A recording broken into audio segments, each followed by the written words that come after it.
9. The Fruit of Self-Realisation.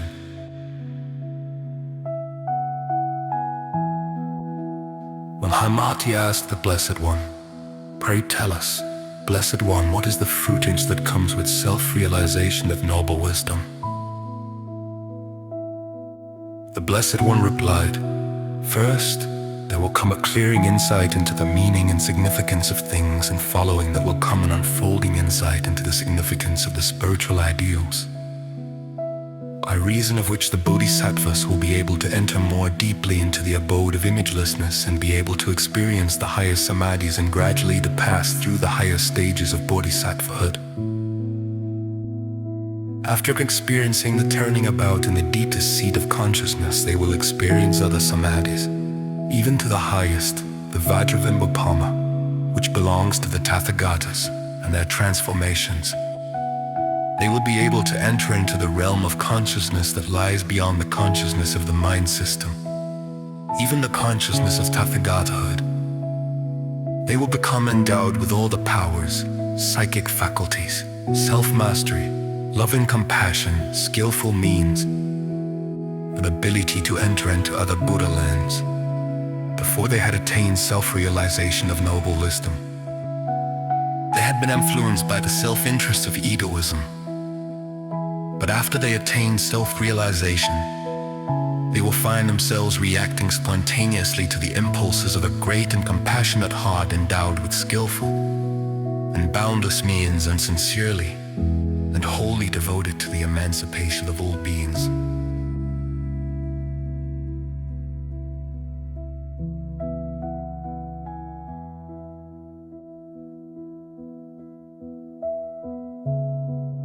MAHAMATI said, "Blessed One, tell us about the sustaining power of the Tathagatas, by which the Bodhisattvas are aided to attain self-realization of noble wisdom."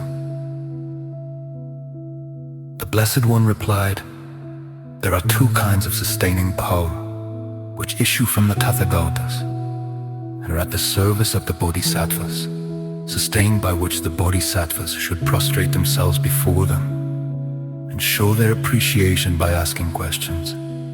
The first kind of sustaining power is the Bodhisattva's own adoration, and faith in the Buddhas, by reason of which the Buddhas are able to manifest themselves and render their aid and to ordain them with their own hands.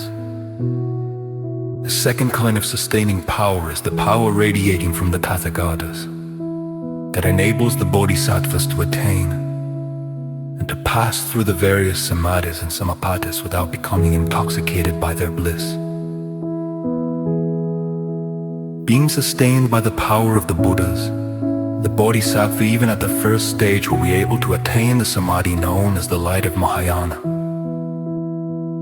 In that Samadhi, Bodhisattvas will become conscious of the presence of the Tathagatas, coming from all their different abodes and the 10 quarters to impart to the Bodhisattvas their sustaining power in various ways. As the Bodhisattva Vajravimbopama was sustained in his Samadhis, and as many other Bodhisattvas of like degree and virtue have been sustained, so all earnest disciples and masters and Bodhisattvas may experience the sustaining power of the Buddhas in their Samadhis and Samapatis. The disciples' faith in the Tathagatas merited two aspects of the same sustaining power, and by it alone are the Bodhisattvas enabled to become one with the company of the Buddhas. Whatever Samadhi's psychic faculties and teachings are realized by the Bodhisattvas, they are made possible only by the sustaining power of the Buddhas. If it were otherwise, the ignorant and the simple minded might attain the same fruitage. Wherever the Tathagatas enter with their sustaining power, there will be music. Not only music made by human lips and played by human hands on various instruments, but there will be music among the grass and shrubs and trees and in mountains and palms and palaces and hovels. Much more will there be music in the hearts of those endowed with sentiency. The deaf, dumb and blind will be cured of their deficiencies and will rejoice in their emancipation, such as the extraordinary virtue of a sustaining power imparted by the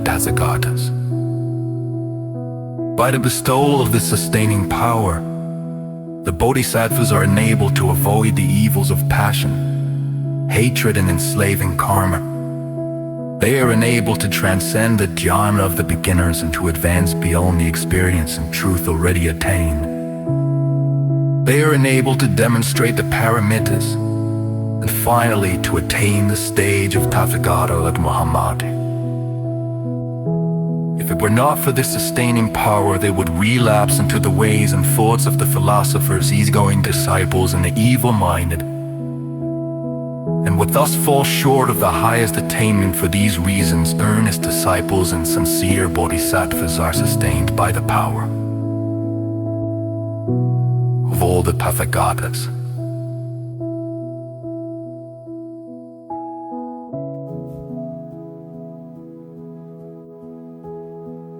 Then said Mahamati, "It has been said by the Blessed One that by fulfilling the 6 Paramitas, Buddhahood is realized. Pray tell us what the Paramitas are and how they are to be fulfilled." The Blessed One replied, "The Paramitas are ideals of spiritual perfection that are to be the guide of the Bodhisattvas on the path to self-realization.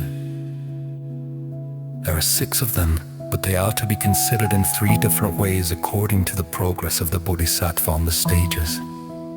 At first, they are to be considered as ideals for the worldly life, next as ideals for the mental life, and lastly, as ideals of the spiritual and the native life.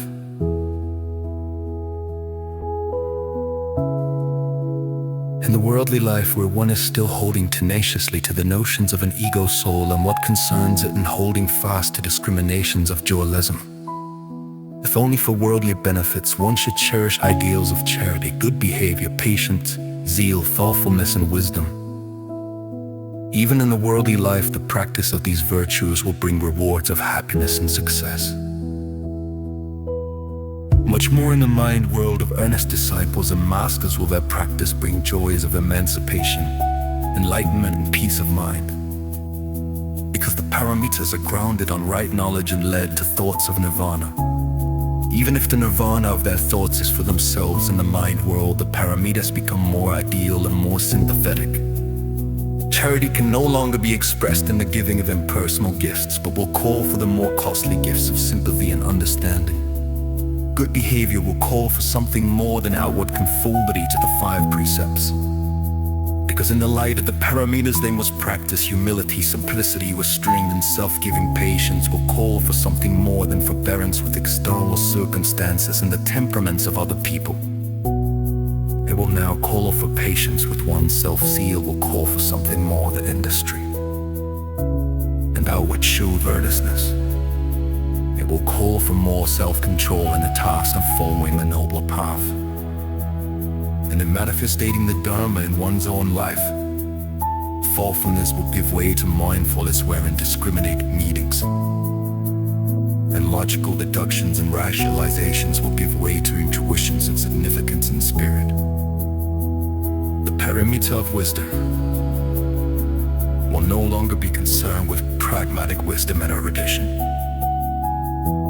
but will reveal itself in its true perfectness of all-inclusive truth, which is love.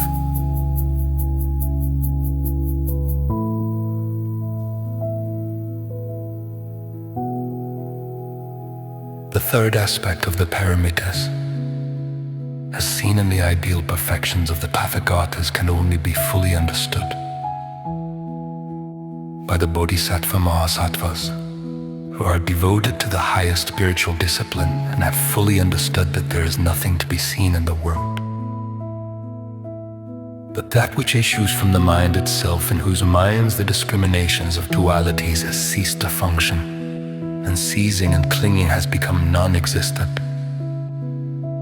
Thus, free from all attachments to individual objects and ideas, their minds are free to consider ways of benefiting and giving happiness to others, even to all sentient beings, to the Bodhisattva Mahasattva.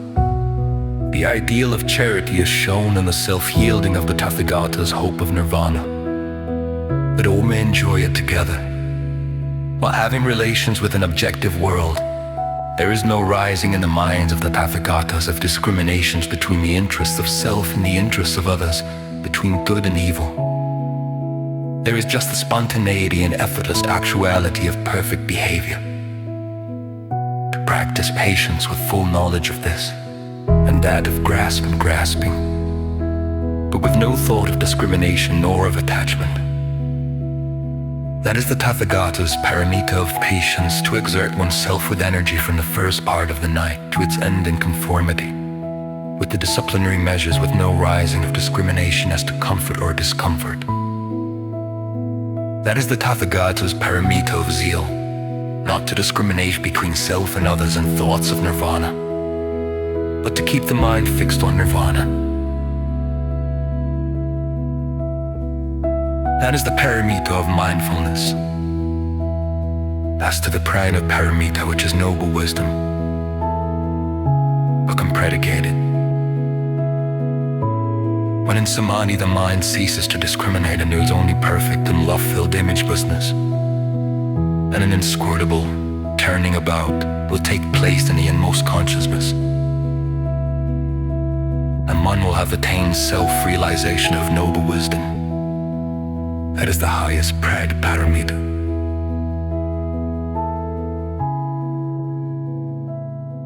Then MAHAMATI said to the Blessed One,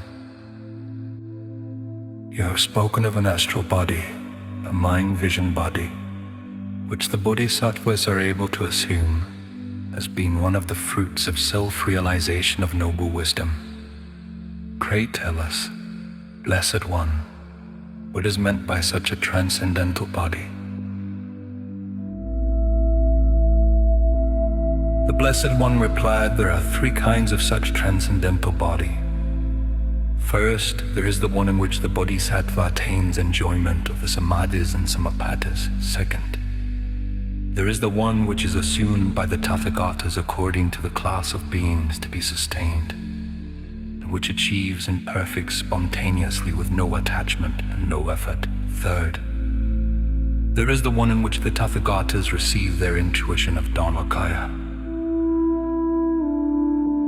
The transcendental personality that enters into the enjoyment of the Samadhis comes with the third, fourth, and fifth stages as the mentations of the mind system become quieted in waves of consciousness, are no more stirred on the face of universal mind. In this state, the conscious mind is still aware, in a measure of the bliss being experienced by this cessation of the mind's activities. The second kind of transcendental personality is the kind assumed by the Bodhisattvas and Tathagatas as bodies of transformation by which they demonstrate their original vows in the work of achieving and perfecting. It comes with the 8th stage of Bodhisattvahood. When the Bodhisattva has a thoroughgoing penetration into the Maya-like nature of things and understands the Dharma of imagelessness, he will experience the turning about in his deepest consciousness and will become able to experience the higher Samadhis. Even to the highest, by entering into these exalted Samadhis, he attains a personality that transcends the conscious mind, by reason of which he obtains supramental powers of self-mastery and activities because of which he is able to move as he wishes, as quickly as a dream changes, as quickly as an image changes in a mirror. This transcendental body is not a product of the elements, and yet there is something in it that is analogous to what is so produced. It is furnished with all the differences appertaining to the world of form, but without their limitations. Possessed of this mind-vision body, he is able to be present in all the assemblages in all the Buddha lands, just as his thoughts move instantly and without a hindrance over walls and rivers and trees and mountains, and just as in memory he recalls and visits the scenes of his past experiences, so, while this mind keeps functioning in the body, his thoughts may be 100,000 yojans away in the same fashion the transcendental personality that experiences the Samadhi. Vajravimbopama will be endowed with supramental powers and psychic faculties and self-mastery, by reason of which he will be able to follow the noble paths that led to the assemblages of the Buddhas, moving about as freely as he may wish, But his wishes will no longer be self-centered nor tainted by discrimination and attachment. For this transcendental personality is not his old body, but is the transcendental embodiment of his original vows of self-yielding in order to bring all beings to maturity. The third kind of transcendental personality is so ineffable that it is able to attain intuitions of the Dharmakaya. That is, it attains intuitions of the boundless and inscrutable cognition of universal mind. As Bodhisattva Mahasattvas attain the highest of the stages and become conversant with all the treasures to be realized in noble wisdom, they will attain this inconceivable transformation body, which is the true nature of all the Tathagatas past, present, and future, and will participate in the blissful peace